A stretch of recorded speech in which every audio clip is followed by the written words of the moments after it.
हवामान विभागाने आज विदर्भातील वेगवेगळ्या जिल्ह्यांसाठी पावसाचे वेगवेगळे अलर्ट जारी केलेले आहे। चंद्रपूर आणि गोंदिया जिल्ह्यांसाठी हवामान विभागाने पावसाचा रेड अलर्ट जारी केलेला आहे। खरं पाहिलं तर गोंदिया आणि चंद्रपूरमध्ये कालही पावसाचा रेड अलर्ट होता, मात्र काल तेवढा दमदार पाऊस दोन्ही जिल्ह्यांमध्ये पडलेला नव्हता।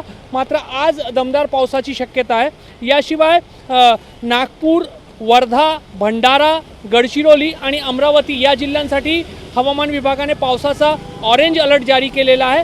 नागपुरातही आज सकाळपासून पावसाची सुरुवात झालेली आहे।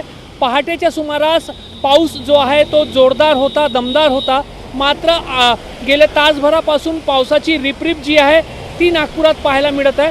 त्यामुळे कुठेही सखल भागामध्ये पाणी जो आहे तो साचलेला नाही आहे, मात्र पावसाची संततधार जी आहे ती सातत्याने कायम आहे। त्यामुळे आज दिवसभरामध्ये नागपूरसह विदर्भातील वेगवेगळ्या जिल्ह्यांमध्ये पाऊस जो आहे तो जोरदारपणे बरसण्याची शक्यता आहे।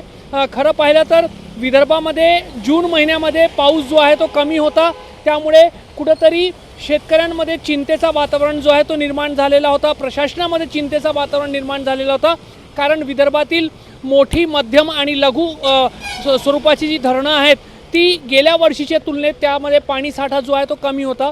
मात्र जुलै महिन्यामध्ये पाऊस जो आहे तो दमदारपणे विदर्भात सर्वत्र बरसतोय, त्यामुळे ज्या पाणी साठ्याची जी चिंता आहे ती आता हळूहळू कमी व्हायला लागलेली आहे आणि शेतीच्या कामांनाही गती मिळाली आहे। मात्र ज्या अर्थी आज विदर्भातील 2 जिल्ह्यांमध्ये म्हणजे चंद्रपूर आणि गोंदियामध्ये पावसाचा रेड अलर्ट आहे आणि 5 जिल्ह्यांमध्ये पावसाचा ऑरेंज अलर्ट जारी करण्यात आलेला आहे।